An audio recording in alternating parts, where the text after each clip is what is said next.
करण्यावर पूर्वीपासून भरोसा ठेवला नाही पाहिजे. हे अंजलीताई काय म्हणतात याला मी फारसं महत्त्व देत नाही. त्यांनी आमच्या भेटीवरती मागच वक्तव्य केलं होतं. याच्यामध्ये मी एकच सांगतो की दोन गोष्टी काल एकत्र केल्या गेल्या की बावनकुळे साहेबांनी आमच्या दोघांची लावलेली बैठक आणि मी धनंजय मुंडे यांना त्यांच्या निवासस्थानी भेटायला गेलो. या दोन गोष्टी एकत्र झाल्या. काल बावनकुळे साहेबांचं त्या बाबतीतलं स्टेटमेंट झालं आणि नंतर मी भेटल्याचं सुद्धा टी व्हीला आलं किंवा लीक केलं गेलं. तर या दोन्हीच्या बाबतीमध्ये माझं असं मत आहे की याच्यामध्ये कुणीतरी अतिशय व्यवस्थित षडयंत्र रचतंय, खेळतंय आणि ते कोण खेळतंय हे सुद्धा मला माहिती आहे. मी माननीय मुख्यमंत्री महोदयांच्या हे कानावरती घालेल आणि हे जे षडयंत्र कोण रचतंय त्यांचा पर्दाफाश मी निश्चितपणे योग्य वेळेवर त्या ठिकाणी करेल. आणि आज मला वाटतं प्रदेशाध्यक्ष आहेत आमचे, प्रदेशाध्यक्षही आज सकाळी व्यवस्थित त्याच्यावरती बोललेत आणि मी धनंजय देशमुख आणि मस्सा जोगकर यांचंही मनापासून आभार मानणार आहे की त्यांनी ठामपणे विश्वास माझ्यावरती दाखवला आहे. आणि जरी धनंजय मुंडेंनी माणुसकी सोडली आमच्या संतोषच्या प्रकरणामध्ये, आमची अपेक्षा अशी होती की संतोषच्या प्रकरणामध्ये त्यांनी भेटायला यायला पाहिजे होतं. ते भेटायला आले नाही, पंकजाताई भेटायला आले नाही, पण आम्ही माणुसकी सोडलेली नाही. माणुसकी म्हणून आम्ही भेटायला गेलो. तर त्याच्यामध्ये कुठल्याही प्रकारचं या बाबीवरती चर्चा झाली नाही. आणि बावनकुळे साहेबांनी सांगितलं ना की सुरेश दस जरी त्या दिवशी भेटले 25 दिवसापूर्वी भेटलो तरी मी माझ्या भूमिकेवर ठाम आहे आणि संतोष देशमुखच्या बाबतीतल्या भूमिकेवरती मी कालही ठाम होतो, आजही ठाम आहे, उद्याही ठाम होईल. आणि याच्यातल्या सर्व कायदेशीर बाबी आणि याच्यावरती मी स्वतः काम करतोय. कुठं पत्र द्यायचं, कुठं लेखी बोलायचं, फक्त टी व्हीवरती बोलत नाही. मी कायदेशीरसुद्धा सगळ्या बाबींचा त्याच्यामध्ये विचार करतोय. आणि हे जे सगळं षडयंत्र चाललं आहे ते फक्त संतोष देशमुखच्या प्रकरणावरून डायव्हर्सिफिकेशन करण्याचा कोणाचा तरी डाव आहे.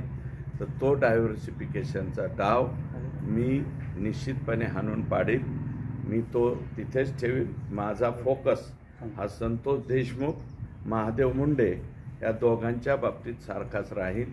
आणि जोपर्यंत संतोष देशमुखच्या, महादेव मुंडेच्या मारेकऱ्याला फाशी होत नाही तोपर्यंत मी याच्यातून मागं हटणार नाही.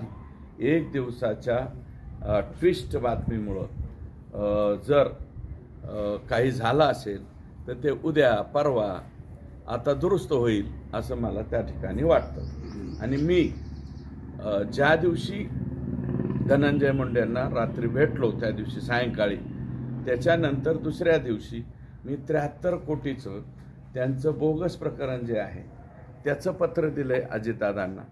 आणि त्यांच्या कालावधीत जो काही घोटाळा अंजलीताई यांनीच दमानी यांनीच काढला त्याचे पूर्ण डॉक्युमेंट मी काल म्हणजे काल नाही परवा येताना घेऊन आलो. माझ्या स्वतःच्या मेहुण्याच्या मुलाचं लग्न होतं, त्या लग्नाला सुद्धा मी येऊ शकलो नाही मी, कारण ते डॉक्युमेंट घेण्यामध्ये बिझी होतो. ते डॉक्युमेंट घेतलेत. जवळपास 4,500 पानी अहवाल माझ्या हाती आलाय. त्याच्यावरती नीटनाटका अभ्यास करतो आणि त्याच्यावरती बोलतो. कुठेतरी संजय राऊत देखील टीका करताय की वाल्मिकी धनंजय मुंडे राऊत हे इंटरनॅशनल स्पोक्समन आहे. एवढ्या मोठ्या माणसाबद्दल मी बोलणं मला वाटतं उचित होईल असं मला काही वाटत नाही. हां, मनोज जरांगे देखील म्हणतात की सुरेश दस हे मॅनेज झालेत. एखाद्या माणसाही अंगात इतका वेगळेपणा असू शकतो. हे बघा, मनोज दादा हे आमचं दैवत आहे. काल तडी तापाडीमध्ये ते जरी काही बोललेले असतील तरी याच्या 1-2 गोष्टी आता सगळ्या बाहेर येतील. त्याच्यानंतर त्यांचा गैरसमज दूर होईल आणि ते सुद्धा माझ्याबरोबरच राहतील. कारण या प्रकरणाच्या बाबतीमध्ये मी कुठेही कमी पडणार नाही याचा विश्वास धनंजय देशमुख, त्यांचे नातेवाईक आणि विशेषतः मस्साजोगकर, मी आत्ता सकाळी बाईट ऐकल्यात मस्साजोगकरांच्या, त्याच्यामुळं त्यांच्या सगळ्यांचा विश्वास माझ्यावरती आहे आणि मनोज दादांचा सुद्धा विश्वास माझ्यावरतीच राहील. हे 1-2 दिवसाचं प्याल्यातलं वादळ आहे, हे वादळ शमून जाईल.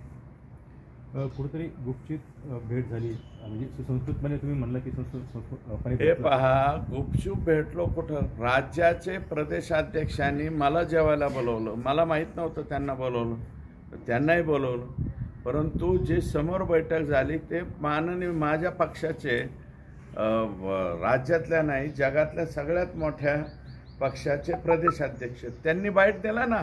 आज क्लिअर कट खुलासा दिला आहे. माझ्या प्रदेशाध्यक्षांनी जर खुलासा दिला असेल की बाबा सुरेश धस त्या दिवशी त्या गोष्टीवर ठाम राहिले, तर मी ठामच आहे ना.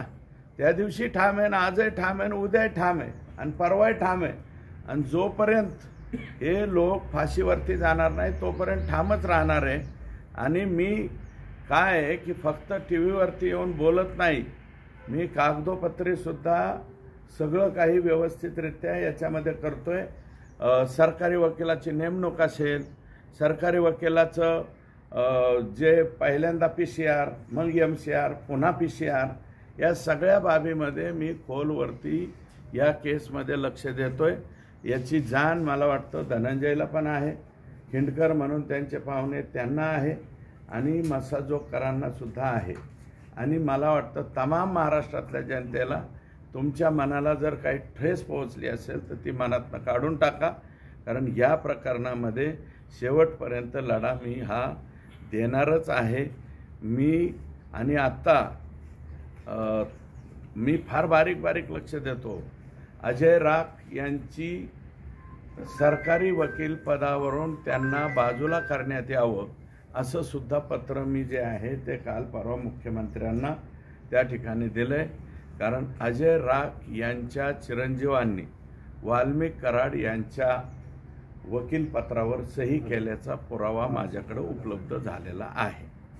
तर मला वाटतं जिल्ह्याचे DG ते आहेत, जिल्ह्याच्या DGंना संपूर्ण जिल्ह्यातली कोणतीही फाईल मागवण्याचा अधिकार आहे आणि त्यांच्यामध्ये नैतिकतेच्या दृष्टिकोनातून त्यांच्या मुलांनी वाल्मिक कराड यांच्या याच्यावरती वकीलपत्रावर सही करायला नको होती, ती सही केलेली आहे. हे दुर्दैव आहे.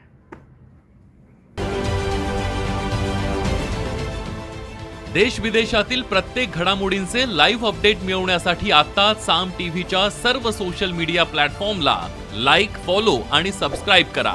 तसंच सर्व नोटिफिकेशनसाठी बेल आयकॉन प्रेस करायला विसरू नका.